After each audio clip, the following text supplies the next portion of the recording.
Si tu cherches une saga à lire cet automne, je te conseille Blackwater. Je crois que c'est franchement une des sagas les plus captivantes que j'ai lues. Et ce qui est bizarre, c'est que pourtant j'ai pas l'impression qu'il s'y passe grand chose. Alors c'est pas très vendeur dit comme ça, mais je vous assure que c'est bien, restez là. J'ai découvert cette saga un peu par hasard, je sais pas où j'ai vu passer ça, passer ce titre, passer cet auteur. Je savais pas que c'était quand même relativement connu, mais je me suis dit ok, je vais les lire en version numérique. Et je vais très certainement acheter la version papier d'ailleurs, parce que c'est une saga que j'ai aimée, que je vais certainement relire, et que l'édition papier elle est juste trop belle. Alors pour vous situer un petit peu, Blackwater, c'est une saga qui a été écrite dans les années 80. Il y a 6 tomes, mais ça se lit très rapidement. Et en gros, ça raconte l'histoire d'une famille au sud des États-Unis qui vit au bord d'une rivière. Le pitch est très simple, mais je vous assure, il y a quelque chose de captivant. Le livre nous situe dans les années 1920, après une énorme crue qui a eu lieu donc, dans la petite ville en question. Donc la ville, elle est inondée, il y a de la boue partout, et c'est dans ce contexte qu'une jeune femme mystérieuse apparaît dans l'histoire. Elle débarque un peu comme sortie de nulle part, on comprend pas très bien ce qu'elle fait là, comment elle se trouve dans une des maisons qui a été un peu sauvée des inondations.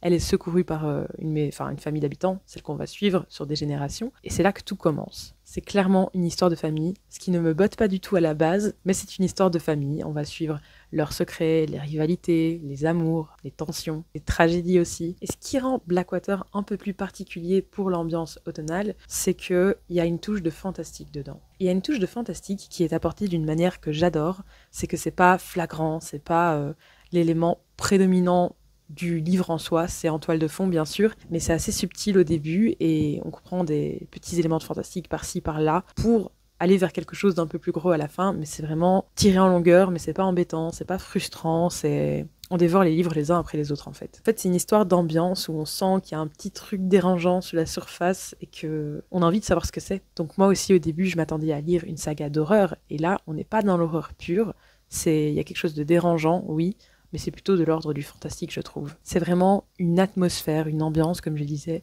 Tu ressens la moiteur, tu ressens la boue, tu visualises... Bon, comme chacun, quand on lit des livres, tu visualises très bien, j'allais dire. Mais ouais, je ne sais pas, c'est peut-être l'écriture, les détails, les descriptions qui rendent les choses très concrètes. Les personnages sont chouettes aussi. Enfin, évidemment, ils sont pas manichéens, ils sont bons, mauvais, etc. Mais c'est quand même intriguant. Au début, j'avais du mal à les cerner aussi, donc j'ai aimé faire mon chemin à ce niveau-là, au niveau de comment comprendre les personnages.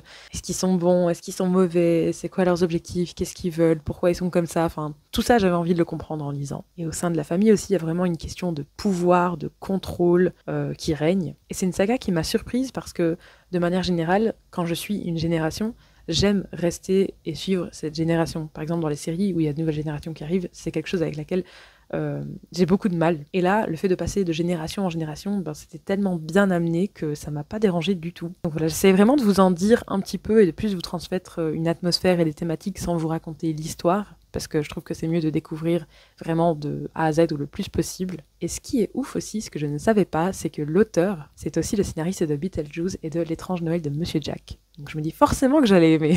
On sent que l'auteur, il a vraiment un goût pour le bizarre, mais que c'est fait avec élégance, si je puis dire. Donc si vous aimez les histoires pleines d'ambiance, un peu lentes, mais hypnotiques, avec une tension permanente, sans jamais tomber dans le gore ou dans le grotesque, foncez. Voilà, j'espère que l'ambiance que je voulais transmettre s'est un peu transmise. Si vous l'avez déjà lu, n'hésitez pas à me le dire. Et si vous avez des lectures de ce genre à me recommander, je suis totalement preneuse. À bientôt pour une nouvelle vidéo.